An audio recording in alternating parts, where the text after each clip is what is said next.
Hello, and thank you, George, for your help in facilitating our conversation today. I think that a lot of people don't realize the impact that volunteers have for us as teachers in being able to do what we do.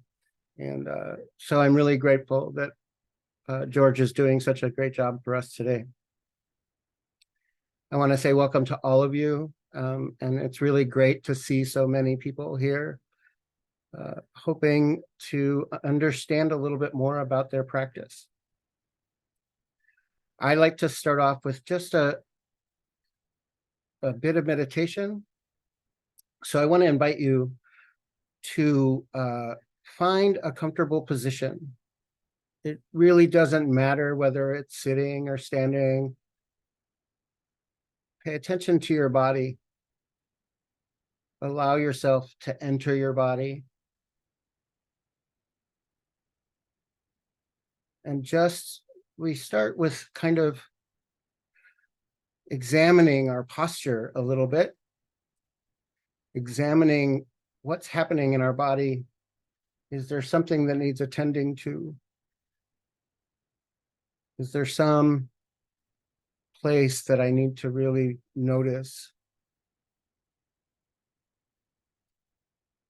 And how is my posture? Does my body feel supported and stable? Is this some place that I can rest?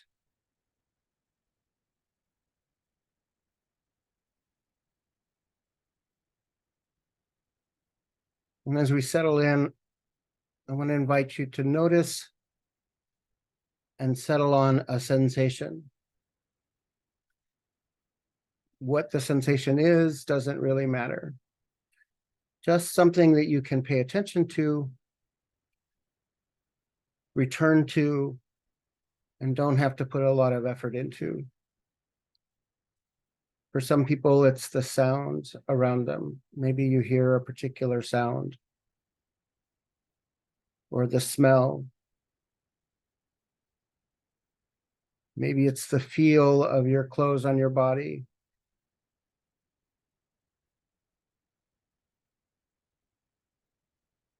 For me, sometimes it's the sensation of my feet on the floor and the way that they connect the bottoms of my feet and the floor. Other people find it helpful to notice their breath. But the idea is really just to find a place you can return to, because as the mind gets distracted, we can come back to the physicality of our experience. We can return to this sensation, to this place of sensory awareness that connects us to this moment, in this place, at this time.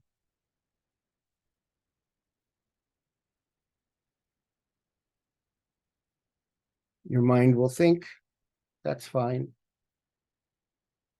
You don't have to follow those thoughts.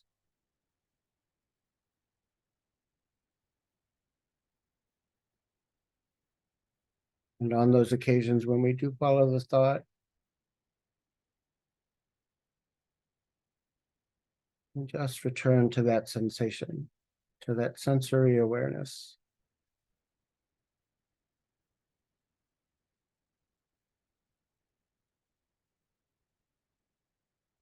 Allow yourself to be settled. And to just pay attention.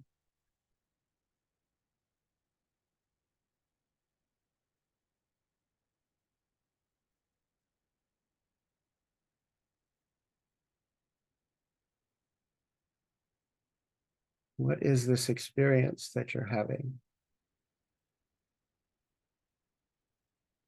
What's the nature of this sensation that you're paying attention to?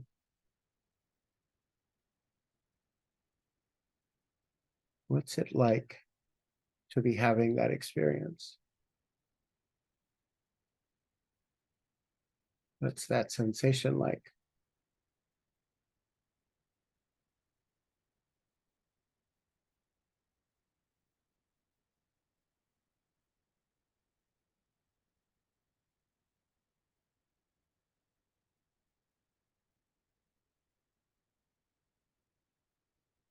I to just rest there. Nothing has to be done. Nothing has to be created.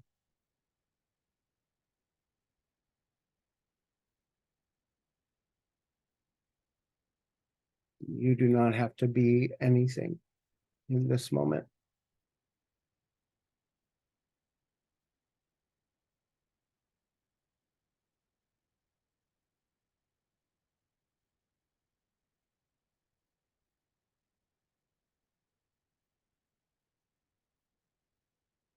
It's just you and the physical experience.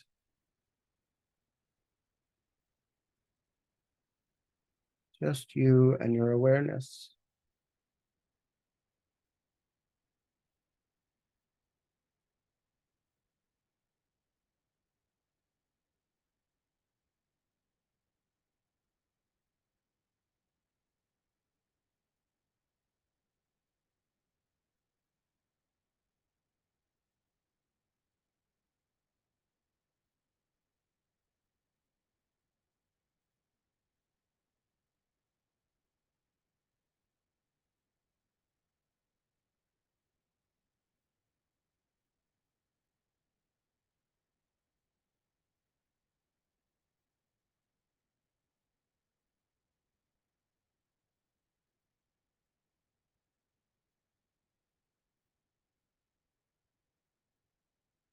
You let go of control and to make something happen.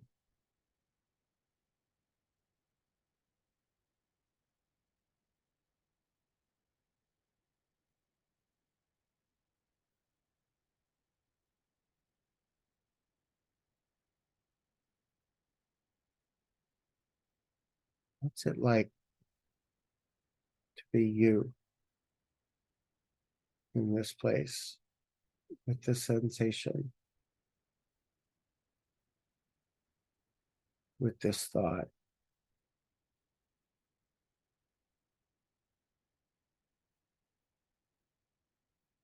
And I let go of my opinions and ideas, even let go of my intentions.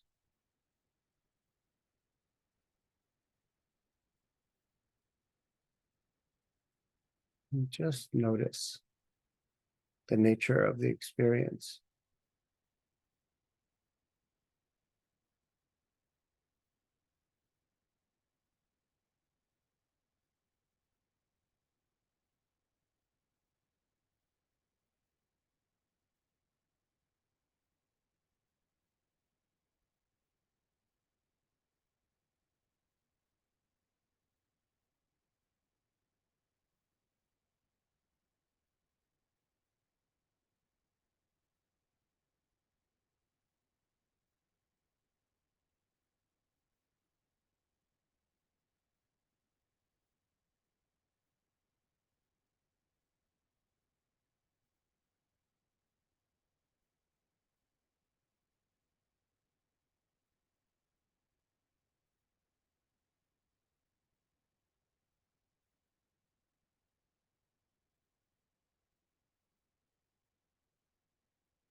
Turning again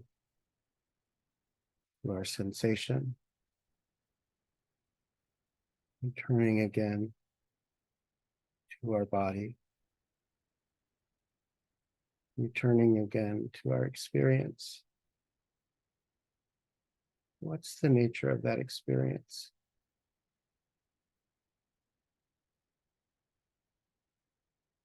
What's it like to be me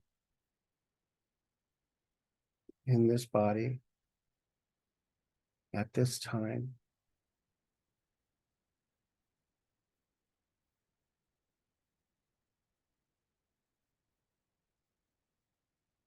Maybe I struggle to let go of my opinions and ideas and the need to do. So notice what it's like to have that experience.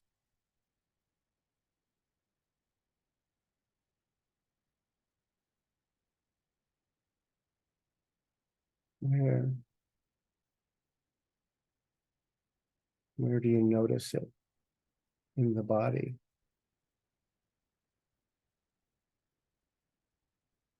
Maybe I notice myself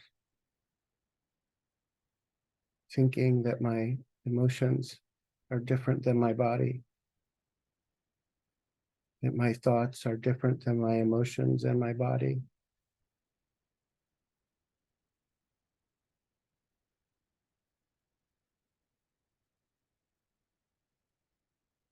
What's it like if that weren't true?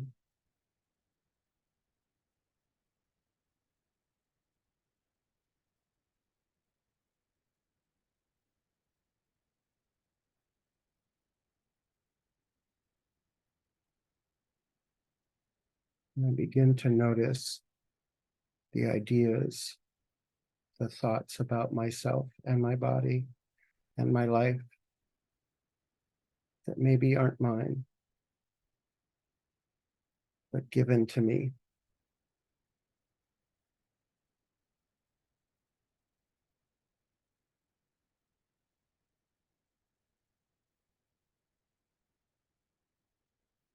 What happens when I look underneath that rug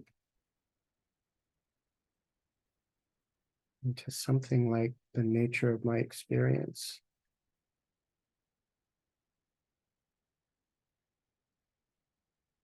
Past my opinions and ideas, past my socializations,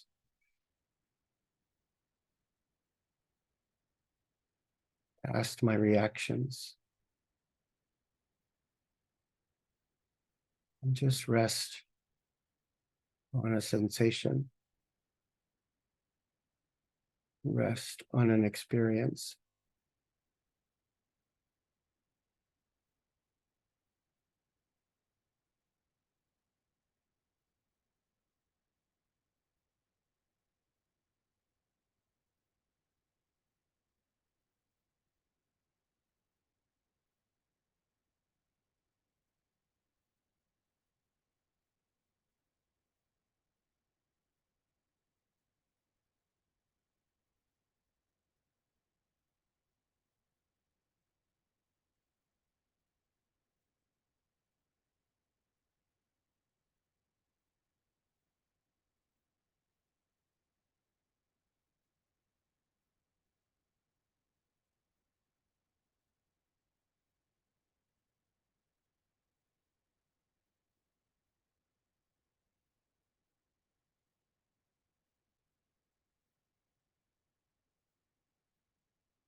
And returning again. And returning again.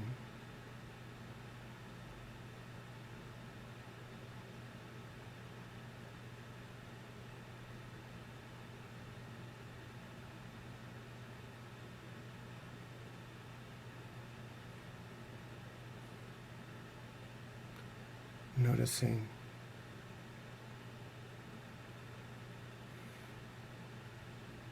I invite you to expand your awareness now to just your entire body. What's happening? Is there pain, discomfort? Is there some opinion that you hear in the background?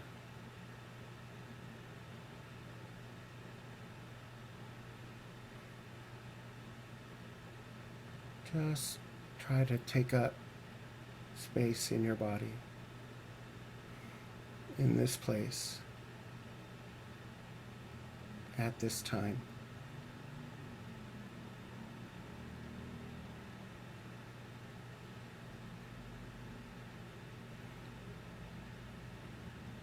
What's the experience and the nature?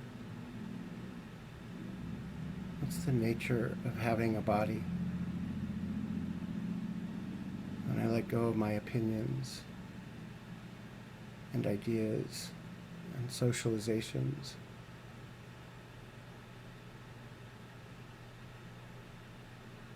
can I just connect?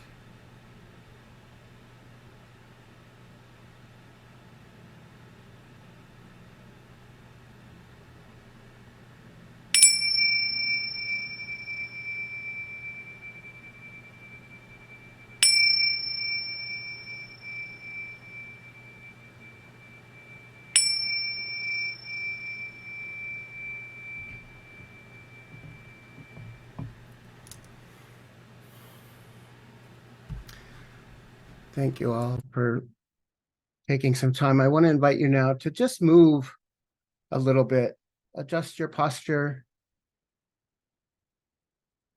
take a moment, maybe change your positionality, stand for a moment.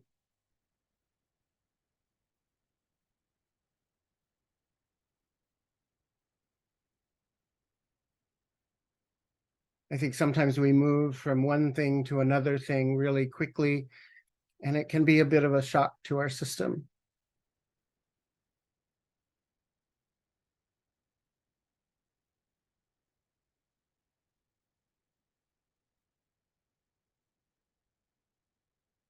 So as George said, my name is Daigan Gaither. I use he and him pronouns, and I'm coming to you from the Ramaytush Ohlone land, also known as San Francisco. I want to start off with a poem by one of my favorite poets, W.S. Merwin. I believe in the ordinary day that is here at this moment and is me. I do not see it going its own way, but I never saw how it came to me. It extends beyond whatever I may think I know and all that is real to me. It is the present that it bears away. Where has it gone when it's gone from me? There is no place I know outside today, except for the unknown all around me. The only appearance, the only presence that appears to stay.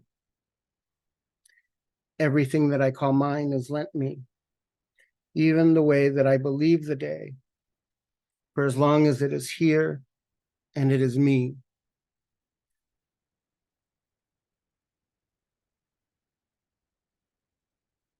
I want to talk a little bit today about what it means to practice, but not so much on the ins and outs and the how-tos. And I'm not so much interested in telling you what your practice should mean to you, but I'm really interested in seeing if we can develop a way to begin to understand it for ourselves. I think, particularly in the West, I think we begin to practice and we start thinking about practice, and it becomes all about our meditation. And meditation is good and it's important, and it's really good if you can do it consistently. But is that all that practice is? And if so, what limits does that place on us? I'm a real firm believer that if something is not helping me be a better person, if something is not leading me towards liberation, towards enlightenment, towards realization, there's not really a purpose for it. I came into Buddhism because I was suffering. I came into Buddhism and started to practice because of all of the pain and not knowing what else to do.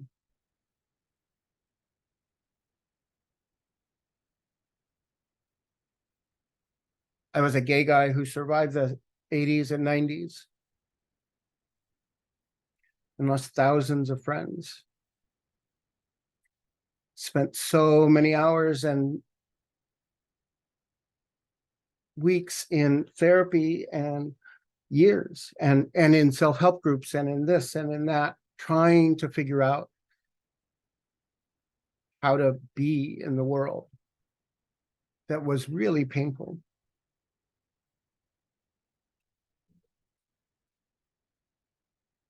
And a friend and I were talking one day, and we thought, hey, we live in San Francisco. We should, the home of like every spiritual tradition there is. We should really do something and see if there's not a spiritual solution to this. So we agreed to sort of weekly go out and investigate something together. Early on, we found this sitting group. And after the meditation, the person leading the meditation simply started to talk a little bit and said something about nothing was broken.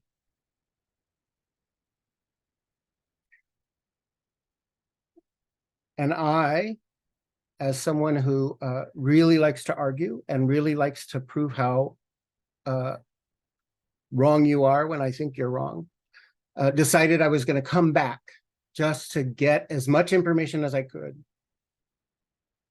so that I could explain to this person how wrong they were about nothing being broken. Because at the time, everything felt broken. I could barely function in my life. And I didn't understand why it was that I had done all of the things that were right, that I was told I should do, and yet I was still miserable. And that felt very broken to me. And after coming back to the group a little bit, he was leading a meditation retreat. And so I went on this retreat. And during the meditation retreat, you could have private time with the teacher. And I said to him that I thought that his idea that nothing was broken was ridiculous and not helpful. And he asked me a question that I still think about to this day, which is, given all the causes and conditions that have brought you to this moment, how could it be any different?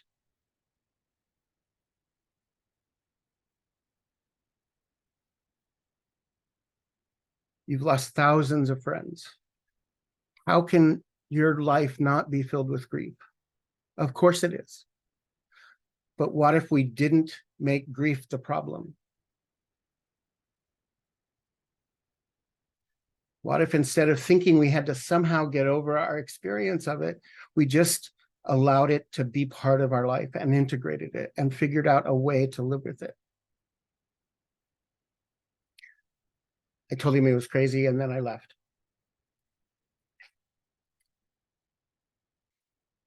but it really stuck with me. And so I kept going back and going back and going back and going back. And finally I started to think about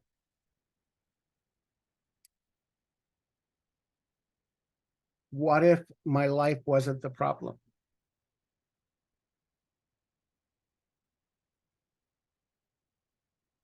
All of these pieces of myself that I thought were damaged or broken, what if that was just how it was? And rather than making myself the problem, what if I figured out a way to just experience the experience I'm experiencing while I'm experiencing it? Fast forward a few years, I met another Zen teacher. Her name was Darlene Cohen, and she lived with extreme pain. And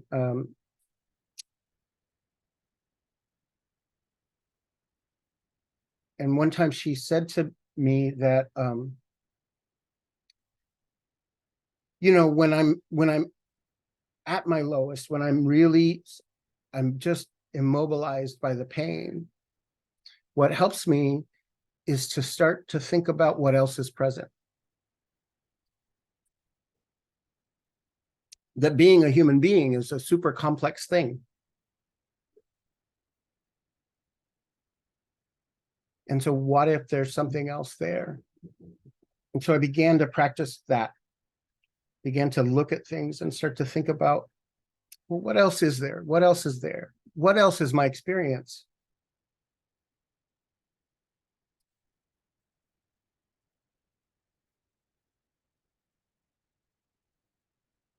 All of these things started to sort of expand my understanding of what it means to practice. Because I was meditating, sure, but I started to notice that I could develop compassion in these moments. That as I was moving through the world, I started to look at things a little differently.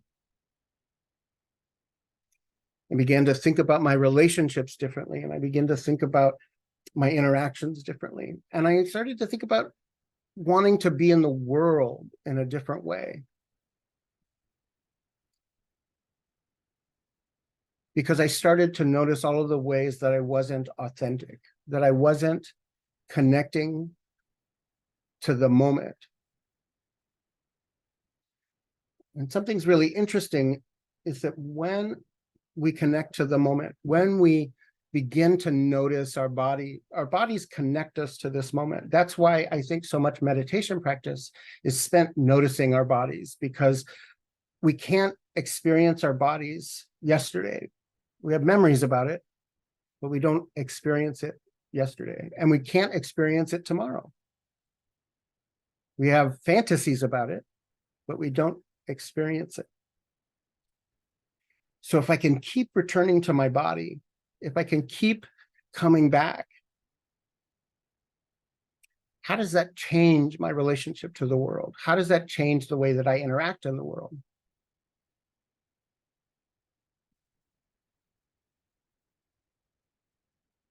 I have a couple of mental health conditions, and I started to realize that, one, treating them was really important. And meditation and Buddhist practice wasn't the only thing necessary to treat my mental health problems. But then I also started to notice that when I was having some experience, particularly big emotional experiences, like when I was having a panic attack, if I could notice where it was in my body, if I could turn my attention to the experience of it, and what was it like? What was the nature of it? Could I notice the ways my muscles were tightening, the way my chest had tightened, the way my body shrank, the beating of my heart? It anchored me into the present moment. And instead of thinking of it as something that I had to get over in order to get on with the rest of my life, I started to just see it as this part of my experience.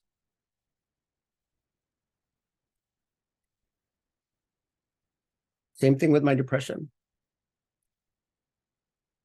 Same thing with my ADHD, like being able to realize like the days my executive function just freezes me up. Like, can I just start to notice where does that live in my body? Is it sharp? Is it hard? Is it soft? Is it tightening or is it loosening?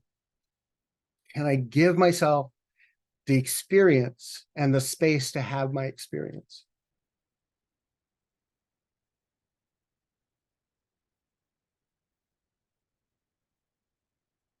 Each of these things began to expand my understanding of practice.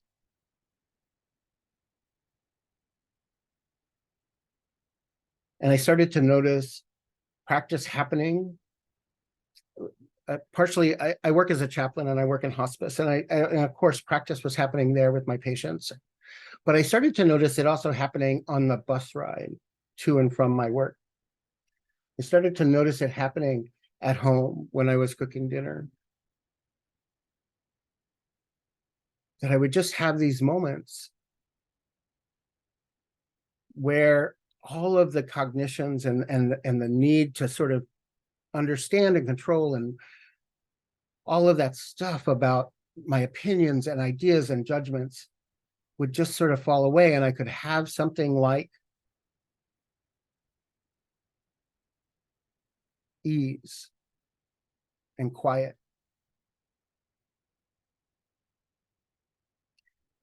And as we begin to develop this ease and quiet, we can begin to hear that quiet voice of our practice. My teacher is really fond of saying, "What does your practice ask of you?" I would go in and I would tell him about all the machinations of my life. And then he would say, "So what does your practice ask of you? You're having this experience, but what is it to practice with that experience?" And at first I thought he was telling me that I should go and meditate on it. And then I was having this period of time where I was just really angry. And if you've ever lived in a monastery with a bunch of other people, it's really hard to be the angry person there. And I was really struggling. And another teacher said to me, "You know, we're big enough for you to be angry."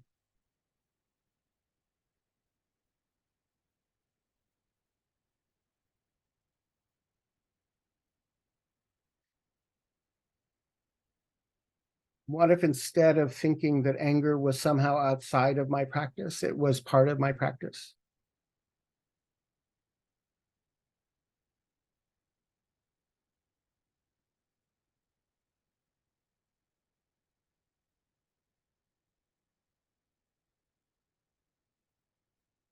So I started to think, what is anger asking of me? How do I practice with this? Given the causes and conditions that lead me up to this moment, what is it to practice with it?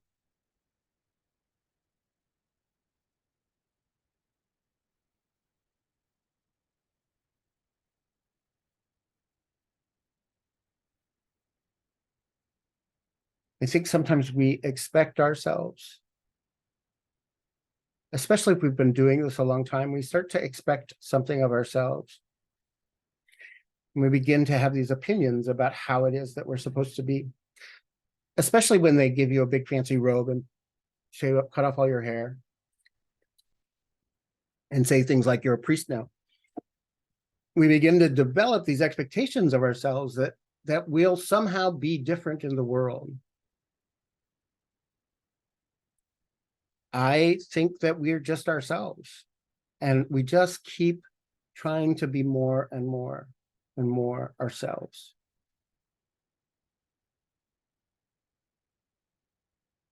And the way we do that is to begin to notice the times when we're not ourselves, or when we think and add a layer of something onto ourselves.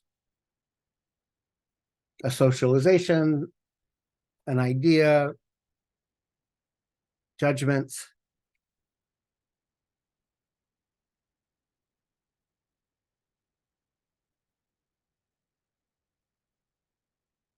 So I want to encourage us to really start to do that. Instead of thinking about practice as something you do that's outside of your life, can I start to notice the places that practice is my life and the ways in which I can meet the experiences that I'm experiencing with my practice?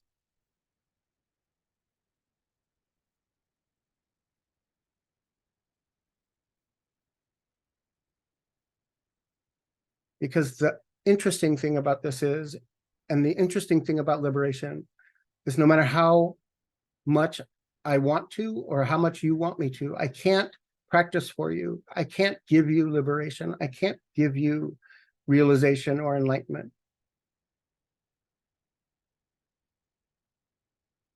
No teacher can. I can't even really give you practice. What I can do is hopefully invite you to think about how to take practice off the cushion, outside the Sangha, outside of this community. How do I bring this into my life with my partners or my spouses, my children, my coworkers, with my racist neighbors?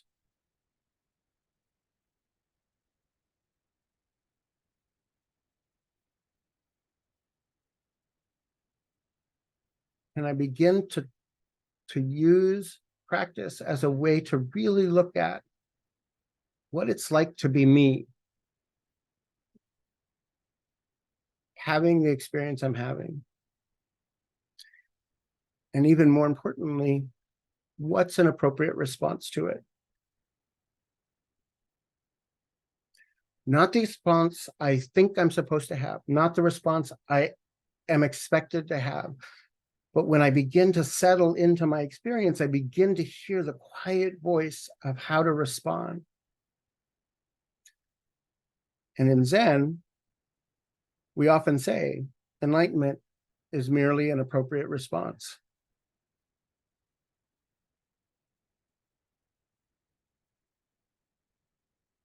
So practice is figuring out how to come up with that appropriate response.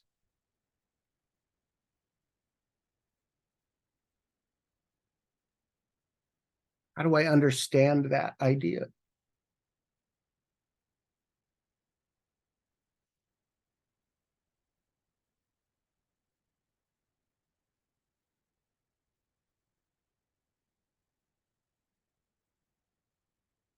I believe in the ordinary day that is here at this moment and is me.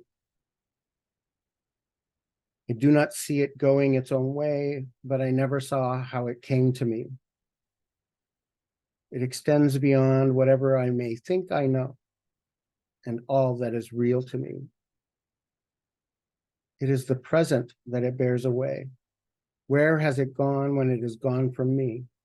There is no place I know outside today, except for the unknown all around me. Everything that I call mine, it lent me, even the way that I believe the day, for as long as it is here and is me.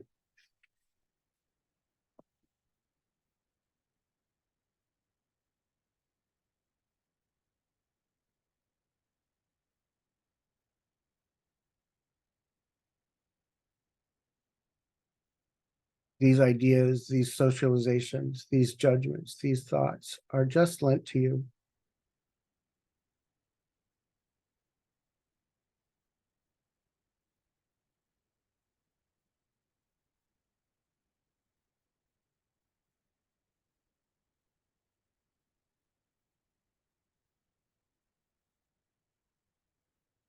And practice is what we do with those things that are lent to us.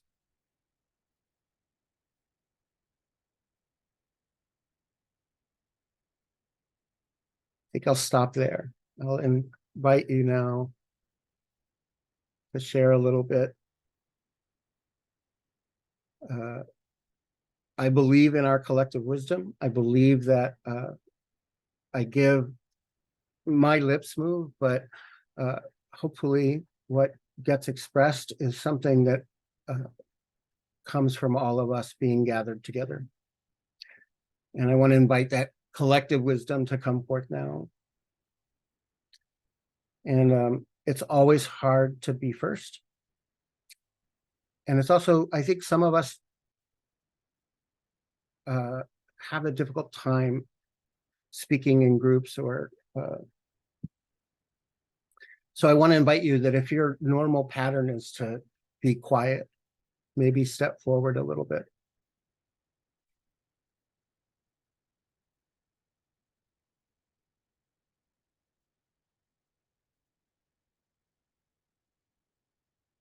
And so George is going to call on you. I'm not watching chat, but George is watching chat. So also, if you don't want to turn your camera on or put your voice in the chat, you're welcome to just ask it in the chat. Well, Daigan, there's Joanna is asking. She says, thank you. What about when you are unable to feel in the body beyond pounding of the heart?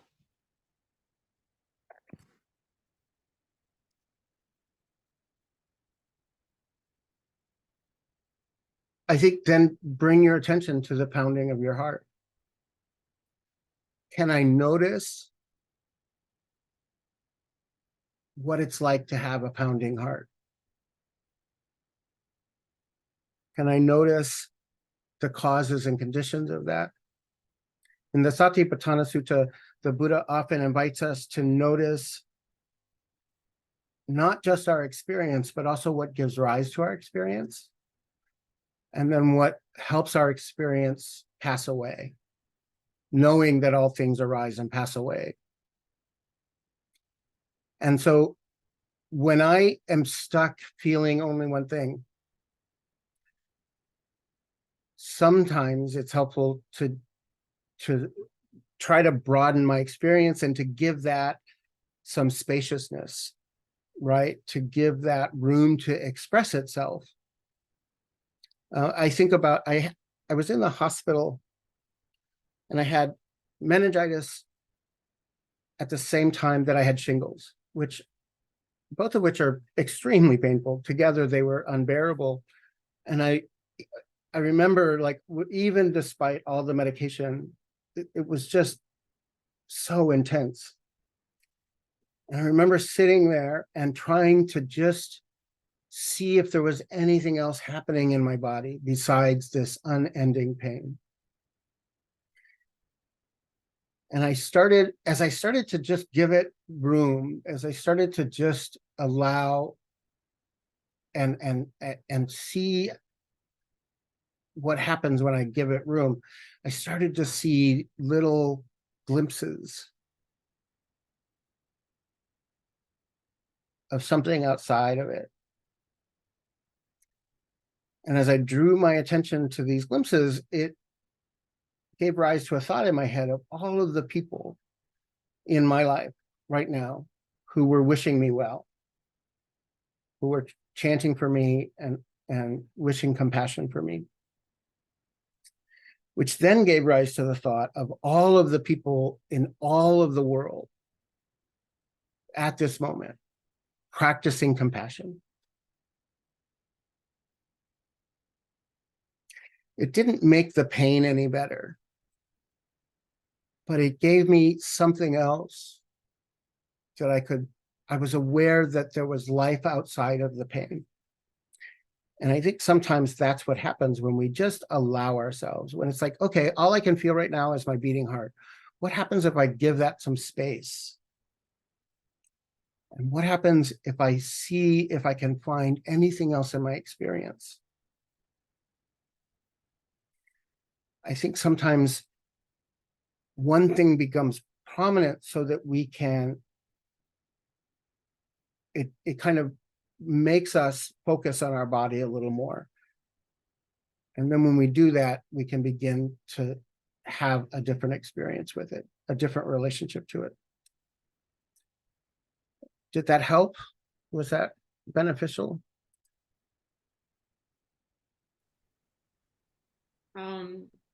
I thank you so much. I kind of get that cognitively, but viscerally, I was just wondering about when you talk about broadening and expanding.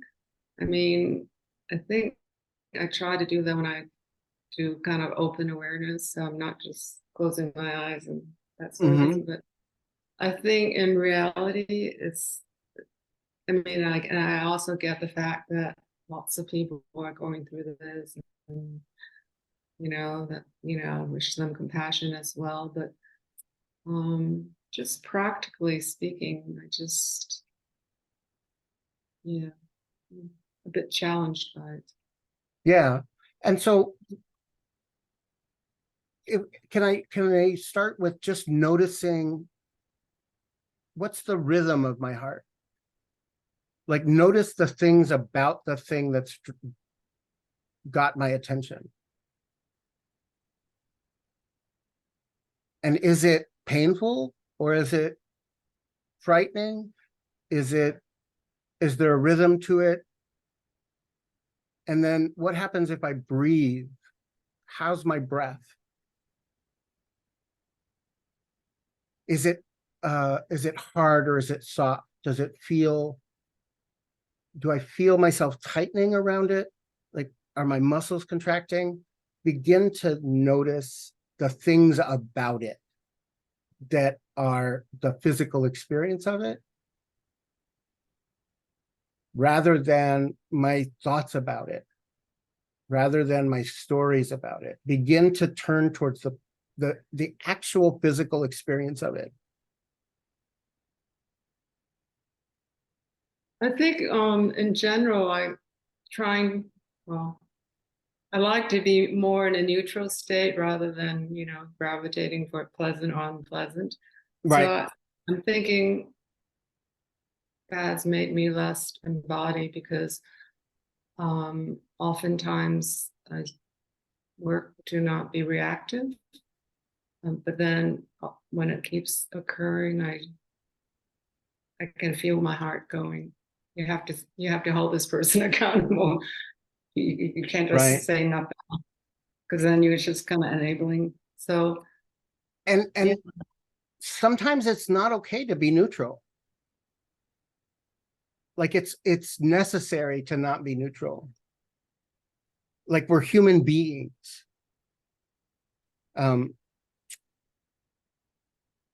I think sometimes in Buddhism we think that we have to be non-reactive. I was having a discussion with a friend of mine about transphobia. And I was saying that I'm intolerant of it, and I'm not willing to be tolerant of it anymore.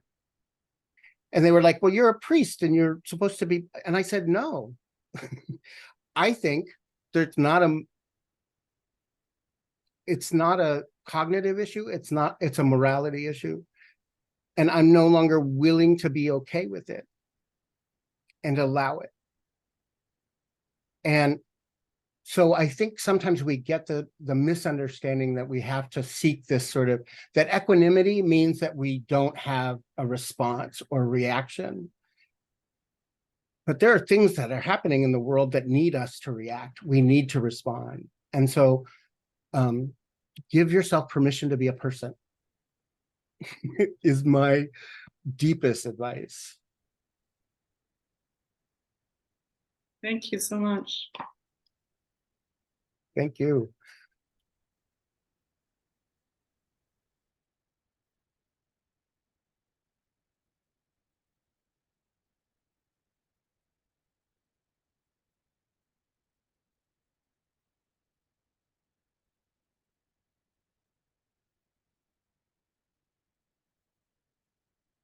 Okay, so Jane has raised her hand. I just wanted to read a comment from Carolyn. She says, we are rarely neutral. Our reactions are essential. What we do with our feelings and associations is another challenge. So if you have any comment on that, then I Ask. Absolutely not. I think it's a great comment. Okay. I agree with her wholeheartedly. Okay, Jane, so you can unmute yourself and speak.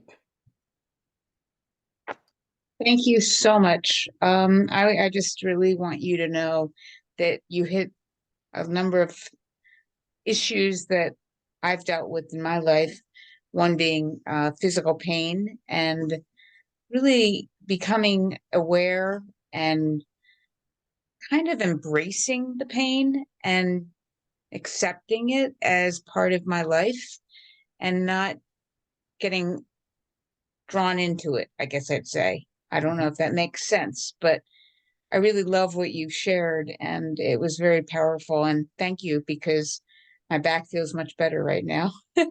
So there's more happening than you're aware. And I also want to just comment, I'm a psychotherapist and I practice somatic practices. And that's exactly what you're describing with when you get in your body, which is to not only be aware of where your tension is, where emotions are, but to become attuned to what is that part of your body needing and how to provide that. And so really having a dialogue with your body, which can be very powerful. So I just wanted to comment. I don't have a question, but I think your session was phenomenal, and thank you. Thank you, Jane. I'm really glad that you're here, and I'm really glad that you shared that. And I want to say, I think that your comment about pain is correct. Like, I remember going to my teacher one time, and I was having a really long bout of depression, and I kept saying to him that I was struggling with my depression, or that I was fighting with my depression, or trying to get over my depression. And at one point, he just sort of stopped me mid-sentence and said, "What if your depression is not the problem? What if the problem is how you're responding to it?" Which began to open something up to me, which was, I don't need to fight against my life. I don't have to fight myself and my experience. I don't have to argue with myself anymore. What I have to do is ask. Like sometimes, and to learn the difference between wallowing and experiencing.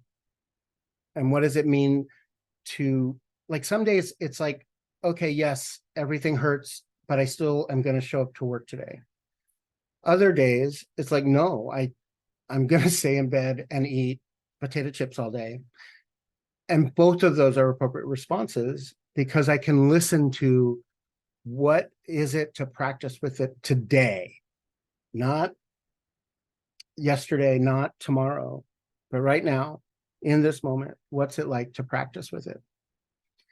And when I stop fighting myself in my life and stop looking for ways to not have my life, that I somehow have to leave my life to really practice or to be liberated, I think that it's a misunderstanding. So I really appreciate you bringing that in. And it is a balancing act of not wallowing, but also not thinking that the solution is to wrestle with it or fight with it or get over it.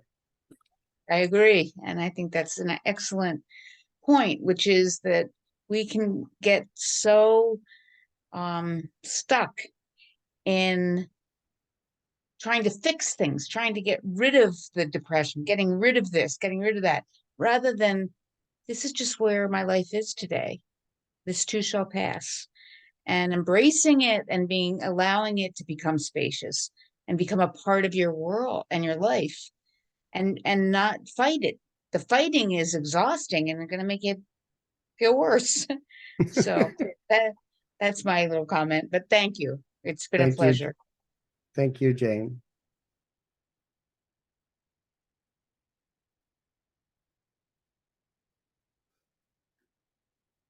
There's another comment from Darcy. She says she had a light bulb moment at "We're big enough for you to be angry."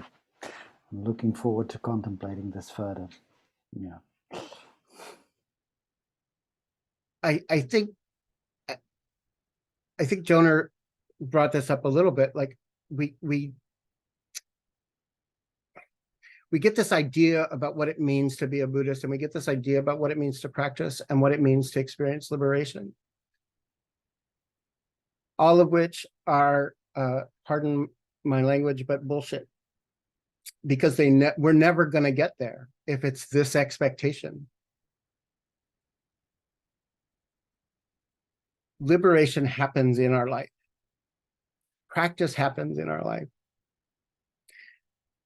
And as a human being, that means all of my life, including the parts that I think are not so pretty, including anger.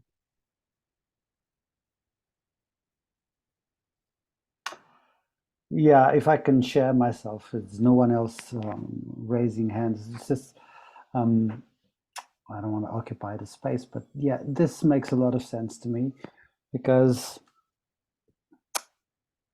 it all comes back to also establishing the boundaries that you need to yourself and towards the world and what you're doing, what you're standing for.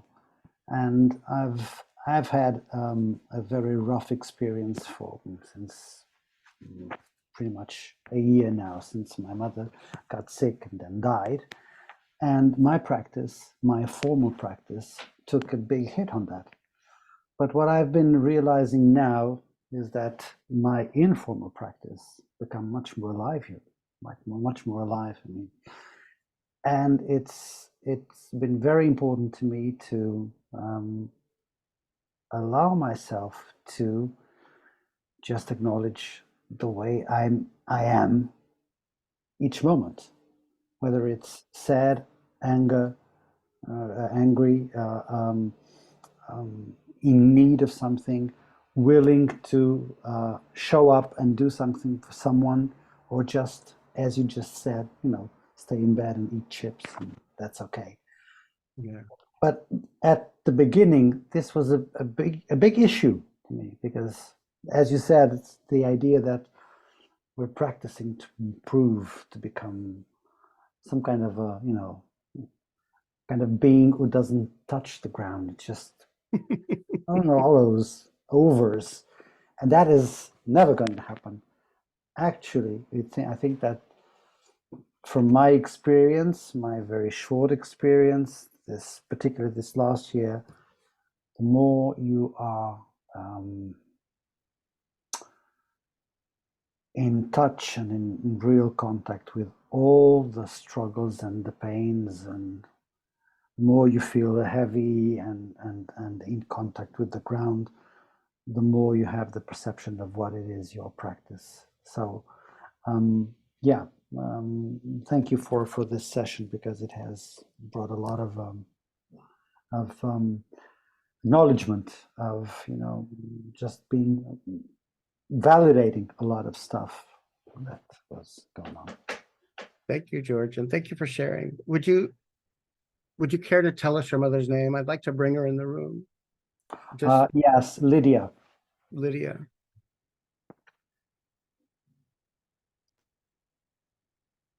So, and you bring up a thought that I had, which is, I think sometimes we get the idea that the Buddha, once he experienced enlightenment, that there was never any more greed, hatred, or delusion. And I don't think that that's true. I've been practicing a long time now, and I met lots of people who I think of as having had the experience of enlightenment. They all are still people. They're just not thrown off by it so much, right? They're not, and I think that's what happened with the Buddha. Like, I think the Buddha still was a person. They just weren't thrown off by their experiences. They weren't knocked over by it in the same ways that we sometimes are when we don't practice with our life. So again, I think even so-called perfect beings are still kind of in the mud. And that, I have to say, is not dogma anywhere. It's something I've developed over my own experience of 35, 40 years of practice. Yeah, and you know, I think that the most impactful thing for me is acknowledging all that and becoming aware of it so you can act responsibly, you know, Right.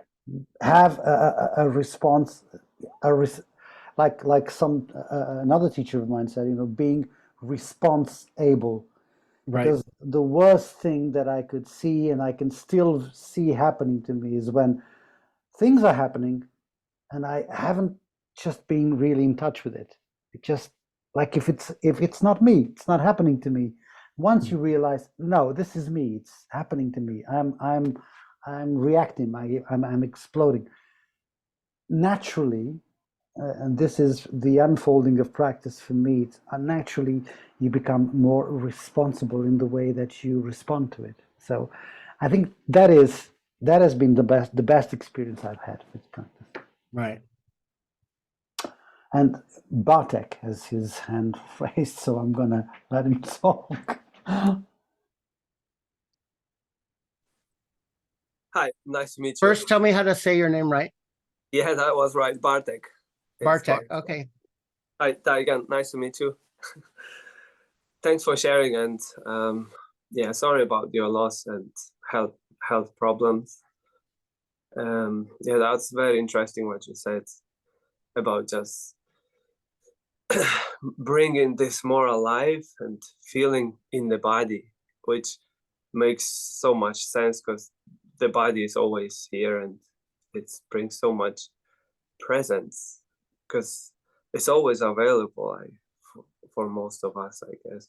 Yeah, I want to share with you something also. I experienced anger problems and with close person in my family, and that was really challenging. And the feelings and the thoughts every time I was thinking about the person, it was overwhelming, and it was create a lot of suffering for me, and maybe people can relate to this. And how do we work with this? And thanks to the introducing to Buddhism, I discovered that there are ways to actually work with emotions. And just like in the body, we can see when we're getting sick. So we give the antidote for that. So if obviously I'm getting a headache, it's maybe I need a pill or rest or water, you know. And same with the mind. Like when I'm feeling angry, maybe I'm lacking something. There's lack maybe of this kindness, you know, maybe towards other people. And maybe when I'm sad, maybe I need bring more joy, you know. And that's what actually transformed my practice, to bring this into life, you know, because I was having this thought about this person and that made me angry, that ruined my day, made me feel terrible. And that was continuously going on for years. And so I started to develop this kind wishes towards the person that actually I hated. and that was phenomenal for me, because I changed the way how I felt towards a person just by thinking kind wishes to that person. And that for me was incredible, because I changed the way I felt having those thoughts. So I was able to live a life, like you said, you know, it's to waking up in every moment of our life. It's every aspect. Wherever you go, whatever you do, you know, the mind will bring back, you know, the emotions, the feelings, you know. We can't just let go of that, but we can learn to work with this. And over a time, you know, I discovered that I actually changed the way I felt towards a person. And that was, for me, it was a great discovery. That was a life changer. And I realized that this actually change is possible. It takes a lot of work, but I'd like to, you know, to share with you that it helped me a lot. And I'm really happy, you know, that you also shared with us what helped you and what works for you. And that's amazing that we can actually then be with other people in a different way, and that's actually creating completely different relationships with the world and with our lives, because we all have different bodies, different conditionings, and we need to find the way what works for us, because we all different. And I hope, we all gonna find, some ways that gonna work for everyone. And yeah, just so did you, Daigan, found something that worked for your anger, in your daily life, what kind of, that my question actually is, what worked for you, in those situations? Right. Because yeah, if you can tell us a little bit more. Yeah. So I think that bringing joyfulness or compassion into these places is really helpful. But I think it has to start though first with understanding my experience of anger. What is it like for me to experience anger? And then what gives rise to the anger and what helps the anger dissipate? So starting to understand my anger has been really helpful to me. Also giving myself permission to love people from 300 feet away. Like, I think sometimes we think that being compassionate means that we have to love everyone, or all of those things, and I think it's okay for, it's really interesting. So I lived with 65 people for 10 years, not always the same 65 people, but some of those people I didn't really care for. And I thought that I was supposed to somehow care for them all equally. But I think it's okay to love people from a distance. But also, like, understanding, like, sometimes my anger was because someone was so much like me.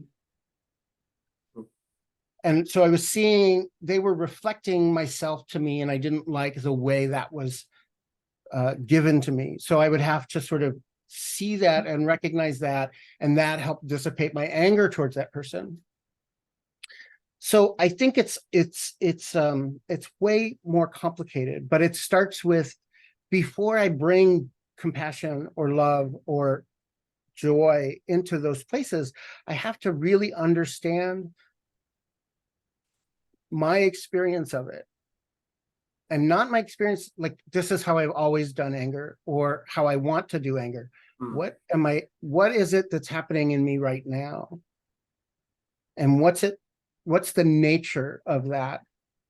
Because then when I do that and I'm quiet with it, when I'm not I'm not running around trying to fix it, or I'm not trying to escape it, it begins to speak to us. Our practice tells us what it needs. And so that anger will tell us, but we have to be quiet, because it speaks very softly. And so being still, feeling supported, feeling upright, and being quiet allows me. That's why I say, get rid of the opinions and ideas and thoughts and really settle into the experience of it, because then that can tell us what we need.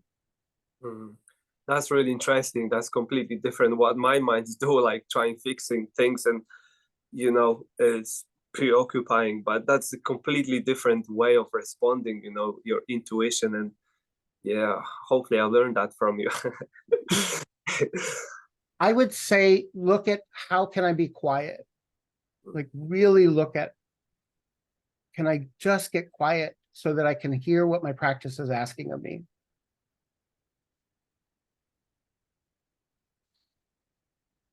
If enlightenment is an appropriate response, how do I get to an appropriate response is often by being quiet and letting my practice tell me what the appropriate response is. And how do I get quiet? Turning towards my body, turning towards my experience, turning towards what's it like in this skin bag, in this moment. Because ultimately, that's the only thing that I have. Yeah, that's true. Absolutely. Thank you very much for sharing. That's Thank you. And thank you for bringing that up. Right. I think it's a really important piece. Thank you. I'll learn from this. Thank you.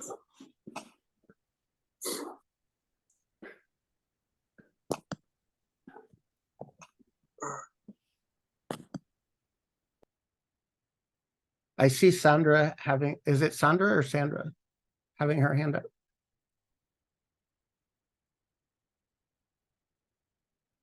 Unmute yourself, please.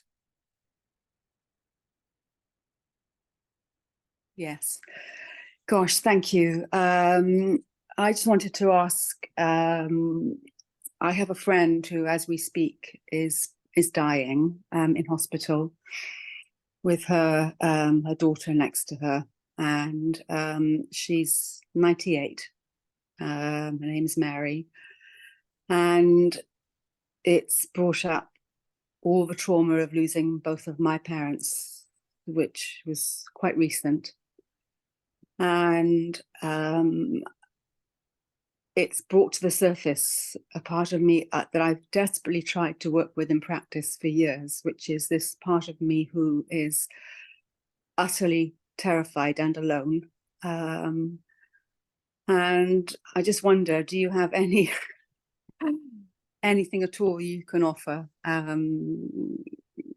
Yeah, I think that just best to keep it really simple. Yes. First, I want to take and let us just take a moment and be with you and Mary and her daughter.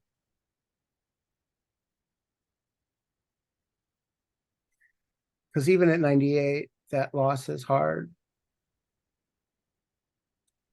And the loss of your parents. I want to be with that for a minute. And let that register.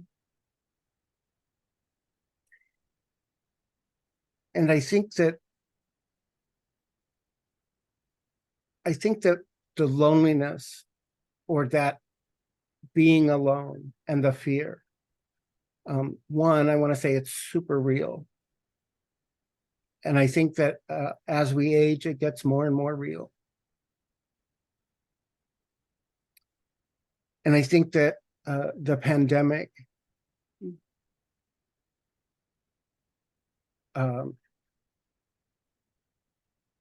amplified that in such a way that and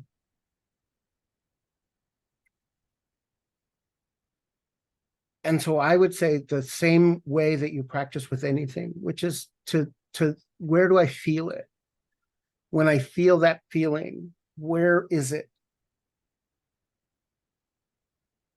in my body? And what's the nature of it? Is it hard? Is it soft? Is it sharp? Does it pulse, or is it steady? Is it like, begin to really just settle into the experience of it in a quiet way, so that you can then hear it. And sometimes what it needs is for you to actually be alone with it. Like, that's actually what the request is. And sometimes it's invite your friend out to lunch and go spend some time with a friend. But I think because of the fear and because of the trepidation and because we're not taught that it's okay to feel lonely or be alone, we don't allow ourselves to just notice what it's like and to let it tell us what it needs. And again, it speaks super quietly. So the idea is to just, when I feel it, can I stop and notice and be like, oh, wow, it's really tight. My arms hurt because I need a hug so bad. Or I just want someone to notice me. So the question becomes to settle into it and let yourself experience it, and ask yourself what it's like today. because then what happens is if you do that enough times, you start to notice the subtleties in it, and you start to notice how it's different sometimes, and it's not really loneliness, it's this or it's that, or like you start to begin to notice and you also begin to notice it early. That's why meditation on a consistent basis is super helpful, because it kind of, even though it's good for nothing, it is kind of cumulative. Like we begin to develop the habit of being quiet. We develop the habit of hearing ourselves and listening to ourselves and turning inward. So that's, yeah. And I think that's true for all of our emotions, all of our feelings. So I hope that helped. Yes, it does. Thank you Yes. so much for bringing that forward. It's really Yeah. helpful. Yeah, thank you. Thank you, Daigan. Thank you. So we're at time. I want to thank you all for your practice and thank you all for your attention. I'm a teacher because you all show up and you all bring yourselves here wholeheartedly. And I'm really grateful for that opportunity. Thank you.